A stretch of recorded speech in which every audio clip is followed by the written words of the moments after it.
Hello, it's me, Philip. I came home early from work one day last week. I opened my phone and there was an eBay notification to tell us an item I was watching was due to finish. So I opened my phone and it was for this Commodore 64. I only had about a minute and a half to decide whether or not to put a bid in. So I was looking through the pictures, as you do, and it looked okay, but something didn't look quite right. And I couldn't put my finger on it, and because I only had a minute and a half, I didn't have time to work out what it was. I put a bid in and I did win it for about £48, just shy of £50 there, look. I screenshot that and I posted me win on Discord, and someone said, "Why has it got a brown keyboard?" And I thought, oh no, that keyboard should be cream, so that's the wrong keyboard. That must be the keyboard of a bread bin. So I'm a bit disappointed, but let's have a look at it and see what we've got. Like I say, it did come boxed. I have opened this up already and taken out the power supply. So it looks like we've got a Commodore 64C with an old-fashioned keyboard in it. Now I do kind of like the keyboard. It's got a bit of a retro feel to it. That's what it should look like. I think I prefer the shift design on there rather than this one. This is the one I prefer. So the keys are a nicer design on the old one. I like the typeface compared to this one. So it might not all be bad. Now, it's obviously been opened to put the different keyboard in. But is it going to work? What I want you to do, while I set this up, if you think it's going to work, type in work. And if you think it's going to not work, type in broken. And we'll see who's right. Now, it did come with a power supply. And here it is. I think it's fair to say the power supply has seen better days. It's got a crack here, so we'll not be using this, but I am going to open it up. So for some idle curiosity, the first thing I do, that's the old-fashioned plug that you're not supposed to use anymore.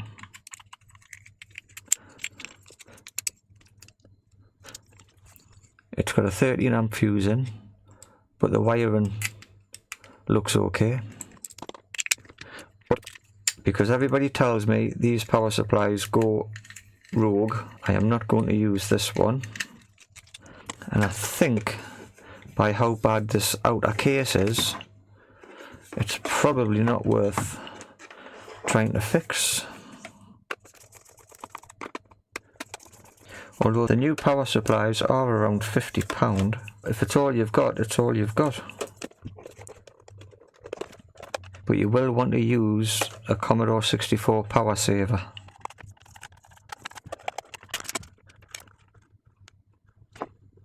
I wasn't expecting to see it like that.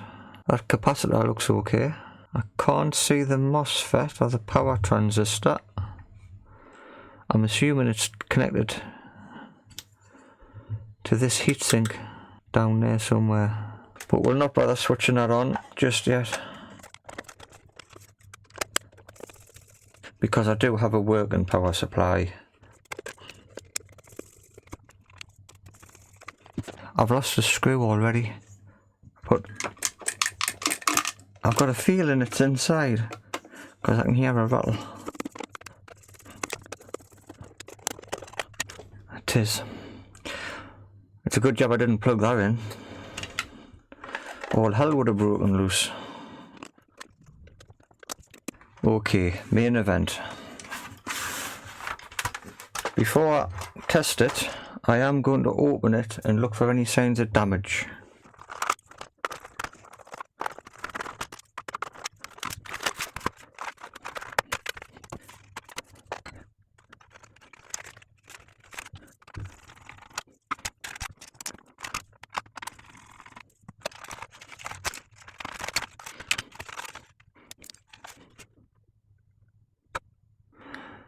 Well, it looks okay. Nothing stands out. It's a revision A board. The fuse looks intact. The power switch is a bit it's a bit hard to press, so I'll put some contact cleaner in there while I've got it open. Just got some WD-40 contact cleaner. That's not really helping, to be fair. Anyways, let's test it first and worry about that switch later.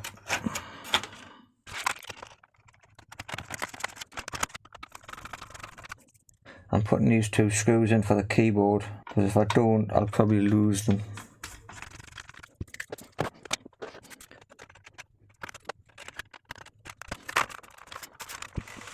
Okay, I've got a Commodore Video 2 S-Video. I've got a working tape deck, and most importantly, a working Commodore 64 power supply with the Commodore 64 saver, and that'll protect the Commodore if the power supply goes rogue and outputs more than 5 volts. But I do know this power supply is working okay. Right, so I'm switched off there. So we'll switch this on. Right, that's the power supply on, and we'll turn on. Are we going to get a light? We did. We've got a red light here. I'm sure my other one had a green light, but this one's a red light, and I did hear power going to the cassette. But I've got nothing on here. Let's have a look at this. I haven't got this plugged in. No, I haven't got this plugged in, man. HDMI. This needs to be plugged in. Switch it back on. Still no signal. We will deactivate and activate in OBS. I'm sure it's this. Did you put broken or working? It's working. There we go. What am I on? S-Video. Right, do the keys work? They appear to work. Shift run stop. Out of data error. Shift run stop. Press play on tape. I'll have to rewind it first, unfortunately. Is it going to find the tape? We're looking for Ghostbusters. It's the only game I've got on tape. There we go. Space bar. Excellent. I'll let that run and see if the game loads. Well, that's loaded up successfully. Have I got audio? I don't know if I'm going to get audio because I'm on S-Video here. Let's swap it over to CVBS. Composite Video Baseline Signal or Baseband Signal. There we go. Right, have I got audio now? Can't hear any. Why is my game not started? Oh dear, hang on. The game hasn't started. Is it this thing? Right, it doesn't look like the game has started. I think we'll have to run some more tests. Time to break out the Commodore 64 test kit, I think. It could just be a one-off. Let's break out this test kit. Right, this is still quite new to me. I've got to change these, don't I? I'm going to put them all on high for the Commodore burn-in and SID test. Yeah, so I've changed them to all high, and we'll start off with the bottom one.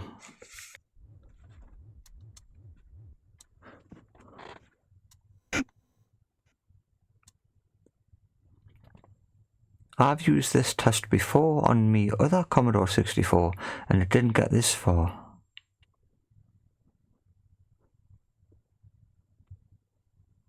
It's got failures 1, failures 2. Let's try a different one. Right, 0 page OK, stack page OK, screen RAM. Sound tests OK.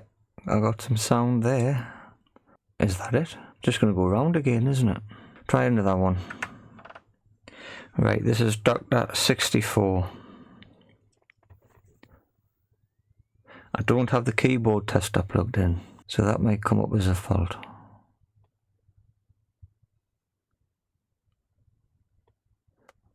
Right, so you need to tell me what I'm looking at here.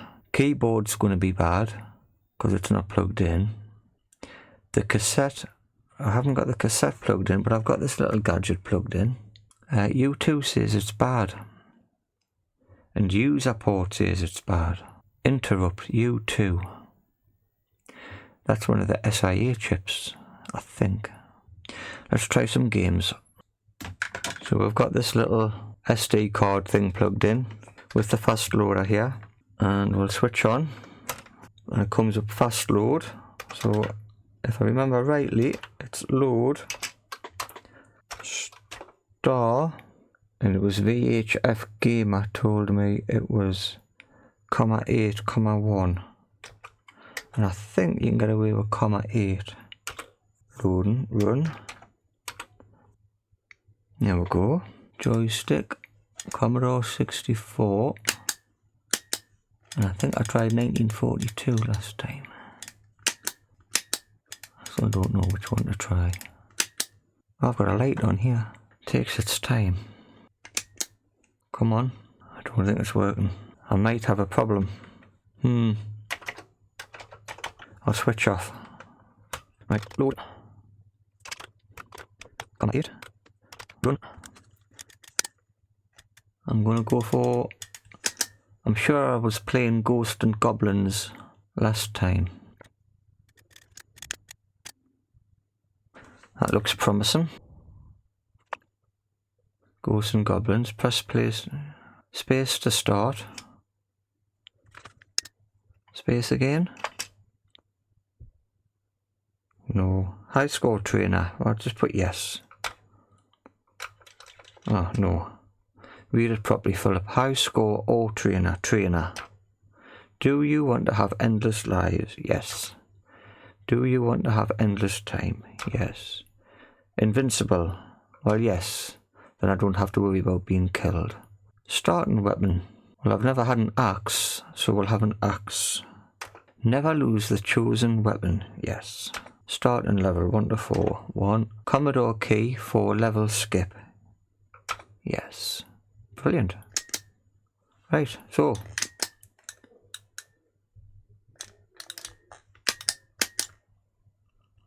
I'm on. I can't be killed, can I? I don't have to worry about killing him. Well, that game's working okay, isn't it? I'm still rubbish at it, even if I've got infinite lives. Infinite weapons. Can't be killed. I just can't control the little man. I think this is the furthest I've gotten. Is that level 1 complete? Commodore key. And I run off to level 2. Brilliant. I'm hopeless. Alright. I'll try a different game. Outrun. Select music. I do have audio, look. I think I've got the joystick in the wrong port. You shouldn't do this. There we go. So the games are running, although it did say I had a problem with U2. Oh, you've got to change gear. High and low. 1 and 2. Right, so the games do appear to be working.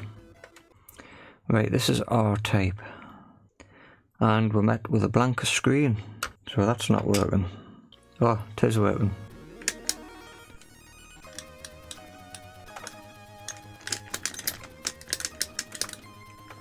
Okay, so we've got audio again. And the games do seem to run. I'm not sure why I had an error on U2. I'd like to try Ghostbusters again off the tape. And see if that was just a one-off. Okay, Ghostbusters. Commodore key this time. Let that run. Right. Let's try this again. F1 to start. Hey! Why didn't it do that before? Right, end. Yes, right. And there's Slimer. I'll go over here and then bring him over to there. And go. Oh, I missed him. Across the streams. Right, that's working. So I've got some Manic Miner running there. Intro by Jack Alien. Run space to read docs. Space to read docs. Run stop to start game. Unlimited lives. No. Unlimited air. No. No. Starting level 1. Cursor up, cursor down. CR. What does that mean? Right, I've got some audio. Brilliant. Return to start. So I think this Commodore's working fine, despite what the diagnostic kit says. My joystick's not working. I don't know if it's my joystick or the port. That didn't hit us.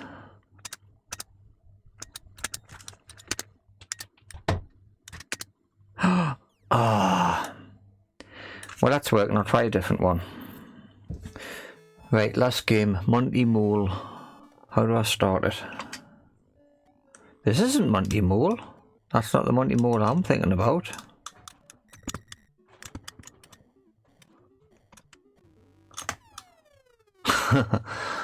That's not the right one. I've noticed if you go left and right, you go down a page or back up a page. Perhaps I need Monty on the run. That's more like it.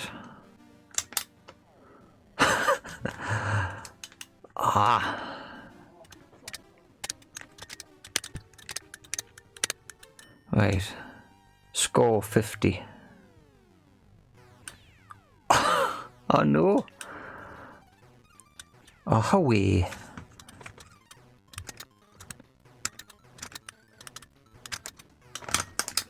I don't think this joystick is working very well. Or it could be just me. Game over. I'm absolutely hopeless at it. That's working fine. No worries. I think I've got a working Commodore 64. Anyway, that's it for today's video. Quick look at this new Commodore 64. I was a bit put off by the brown keys at first, but I do like the design of them. If you've got any suggestions on how to test this better with that U2 fault, please let us know in the comment section. And oh, hang on, I haven't looked at the power supply. So here's the power supply, and I'm going to get my load lamp. So this is my little current limiter. And we'll just see what outputs we get on here. Switch on. It's humming. I can hear a hum. I cannot find 5 volts DC on there. So we'll switch it off and we'll open it up. That might make it easier to test. Now, this is where things can go wrong very quickly and you'll have a bad day. I don't recommend you working on power supplies at all if you're not confident. So there's my disclaimer. Don't copy this. Right, so I'm switched off.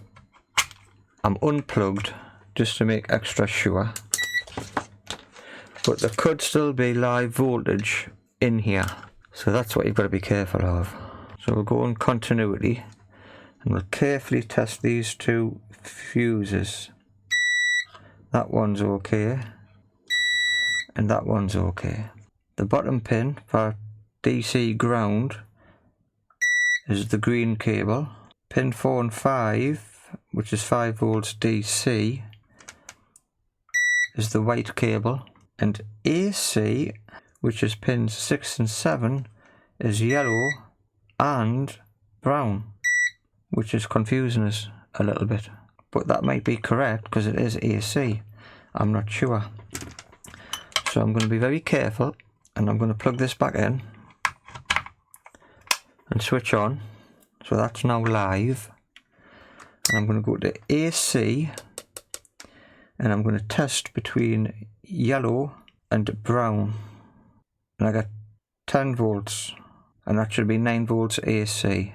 So that's good. And if I go to DC and go between white and green, I got 5.4 volts, which might be a little high. So what I will do, I'll switch it off and I'll run it through the tester.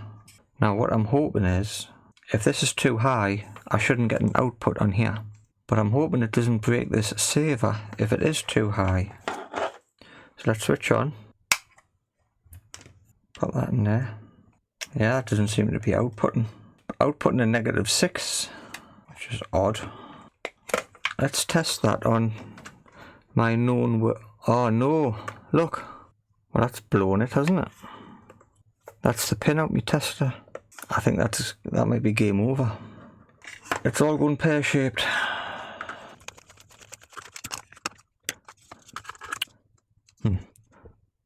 I don't think I'm going to be able to fix that. I'm not sure which way it comes out and goes in. Getting right fed up with this now. That's the bottom pin. But I don't actually think it connects to anything. It doesn't connect to anything, does it? I don't think it does. You can see that bottom pin there is not connected to anything.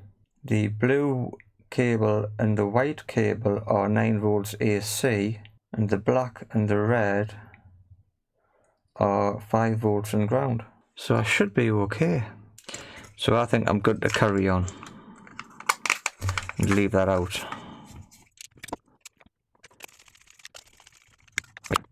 I forgot what I was doing. I was testing this with this, because this was giving out 5.4 volts. So we'll plug it back into here. Right, let's try this again. Switch on. What am I going to get? I'm getting -1.4. So I think the power saver is actually doing its job. That's what I was doing. I had just done that, switched that off, brought in the working power supply, 5.1 volts. If I run it through the power saver, 5.1 volts. But the new power supply, this one, is outputting 5.48 volts, almost 5.5 volts. So if I hook it up to the power saver, or the Commodore 64 saver, whatever you want to call it, and test it again, now with the saver it's outputting -1.5. So the Commodore 64 saver does work, and that power supply is faulty. So if I had to plug this one in without testing it, could have quite possibly have blown up the Commodore 64 chips. What a good result. Not a good result in the fact that the power supplies doesn't work properly, but a good result that firstly the seller who sold it hasn't plugged it in, or at least I don't think they have, and a good result that I didn't plug it in. So that's it for today's video. It did say U2 was not working properly, but the games I've tested are all running fine. That needs a little bit more exploration. I hope you've liked my little video. If you've got any comments, let us know. Thank you very much to Retro Crazy, who sent me out this little gadget. Well worth picking up one of them, especially if you've got a power supply as bad as this. So that's it for the video. I'll see you all in the next one. Thanks for watching.